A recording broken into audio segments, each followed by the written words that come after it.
We're out of the forest and into the vast seaside paradise of Savannah. There's no telling how easy and wonderful of a time they'll have with absolutely no troubles at all. So let's check in on Lee, Clementine, and our new group's sweet vacation. But remember, kids, if you haven't played yet, we've got a buttload of spoilers coming at you. I'm Brian Mitchell. And I'm Ian Stark. And this is the Skybound Rundown. Omid, our new friend who fell off the train recently, has a pretty beat-up leg. Radio bandits are fucking with us, and we just made it to Savannah. If I were you, I'd get out of the street now. Oh, shit. Well, vacation's over. Train riding Chuck comes to the rescue of his new comrades. He fends off the horde of walkers as we escape into a big empty house. After looking around, Kenny made a frightening discovery. Oh my God.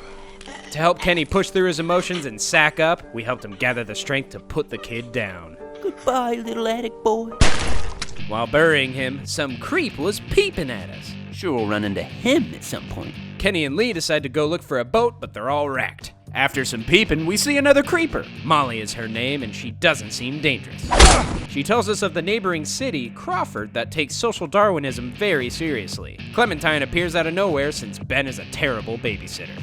Oh no! Ambush! Molly and Kenny get Clem away in time, but Lee is cornered. As the duo takes Clem back to the house, we dove down into the sewers and found a dead Chuck. Poor bastard. Weaving through the tunnels, Lee escapes through a hole behind a sign to find more survivors. But these aren't Crawfordians, they're good people. Cancer survivors at that. Among the group is Clive, Joyce, Boyd, Bree, and the apparent leader, Vernon.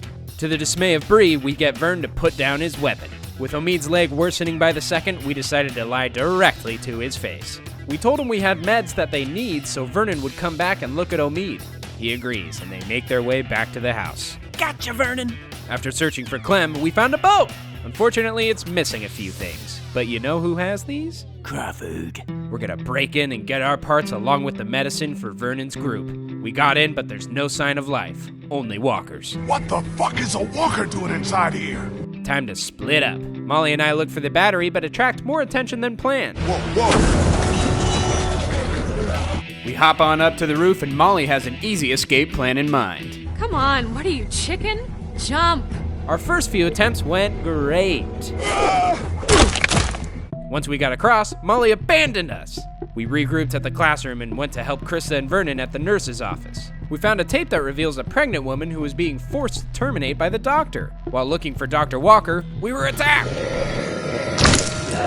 Welcome to prime time, bitch! The doctor had another tape that reveals the preggo woman stabbing him and escaping, along with a third that shows Molly bargaining with Doc to get meds for her sister. She was Crawfordian all along. Well, shit. No time for that. More walkers. After Kenny finds out about Ben's deal with the bandits and Bree gets viciously murked, we decided to keep Ben with us and escape into the armory. Oh no! Lee's leg got caught in the stairs. We made it to the roof, and after saving Ben once again, made our way back to the house. And Vernon wants to take Clem. Fuck no! And we're keeping her. The same can't be said for Molly, who decides to leave. And you be sure to take care of that little girl. The next morning we wake up, but Clementine and Vernon are gone. We found her hat and radio and smash a walker's head in. Turns out that walker got the best of us and Lee was bit. No. We did the right thing by telling the group the truth. Time's running out and we gotta find Clem before it's too late. With Krista and Omid stepping up to the plate to help us, we head to the Vernon clan's hideout. But there's no sign of her. Until... I choose my next words very carefully. Before we can get out of Vernon's old lair, it's becoming obvious we're slowly being walkified. We have to make a quick decision. Time to cut off the arm. Ow! Krista, Omid, and Lee get back to the mansion, where Kenny and Ben reveal that Vernon and his cancer survivors stole their boat. They fucked us! Next up, a horde of walkers. They lock down the house. This place seems sturdy to me. Sturdy my ass! They don't bond for too long as we bust through the wall and escape into the next door room. As we mosey on out the window, Ben falls.